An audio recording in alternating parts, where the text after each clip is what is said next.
the minister had to say earlier on as she announced the results. He is, of course, Dr. Emmanuel Mushayakwa. He's a senior lecturer at the Wits School of Education. Dr. Mushayakwa, thank you very much for joining us. Well, the minister says we shouldn't really make much of a meal about the drop in the percentage of students who have passed, but rather we should be grateful that, in fact, more students have passed this time around than has been the case at any other point in the history of this democracy. More students have passed science and mathematics than has ever been the case before, and more students have bachelor passes than has been the case before. Should we? I think the minister is right. As part of a job to massage our egos and make us feel, better.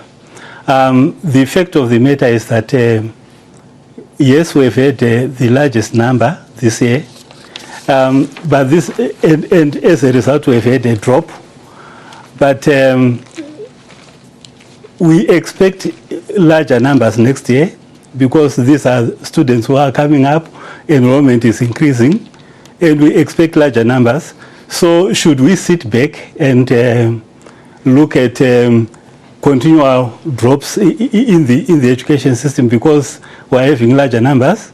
Or should we sit up and say, okay, more students, more learners are coming into the school system.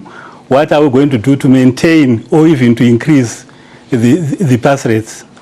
I think that should be the question we should be asking. What should she be doing?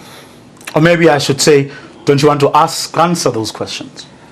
I wouldn't know what the minister and the Department of Education would like to do about that. But I would like to believe that it's a cause of concern if we are going to sit back and say,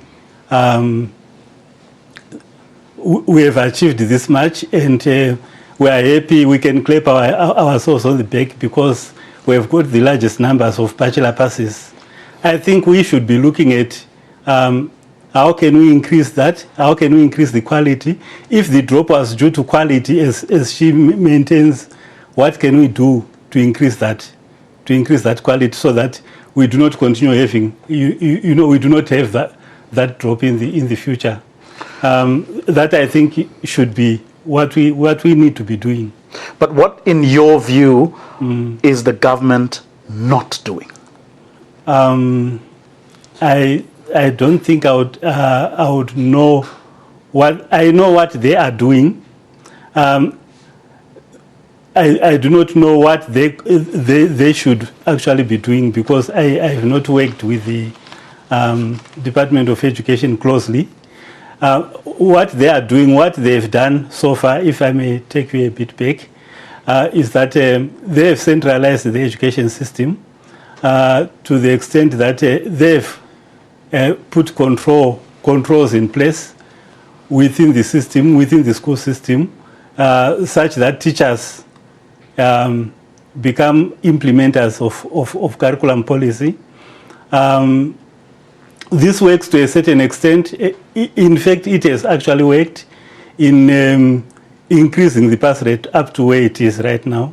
But whether I want to continue with this kind of model in the future is a big problem. It's a question because the current situation does not allow for teachers to get autonomy, to be able to cater for those students, for those learners who may need special attention in the classroom.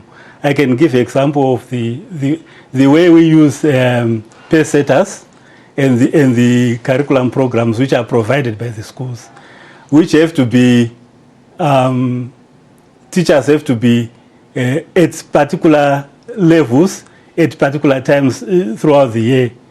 This means that the students either get on the bus or they get left behind. But the Education Department is arguing, certainly from the technical briefing we're having earlier, that it is doing exactly what you're saying it is not doing. It is arguing that the reason you are seeing more, you've seen in this instance, more students coming through, more students passing mathematics, is precisely because they are putting a focus on ensuring that those students that would otherwise not have made it actually come through and get the help they need to actually be able to pass. They saying some of them, they have had to assist precisely because some of the reasons they were not performing, the reasons why they were not performing, had nothing to do with their abilities, innate abilities or capacity. They had a lot to do with, for example, the situation at home. And without having identified those problems, they would not have been able to help them. Right? That's the argument they are using. But my argument is that they are treating the symptoms, right? They are looking at the students and saying, okay, we provide more buses so that more students can get onto the buses, which is fine. But they are not looking at the drivers, they are not looking at the teachers, they are not looking at how the teachers can develop their autonomy, how they can develop their and become more innovative, and how they can themselves take charge of the learning process. The bus is being driven by remote control, and that is, for me, that is the problem.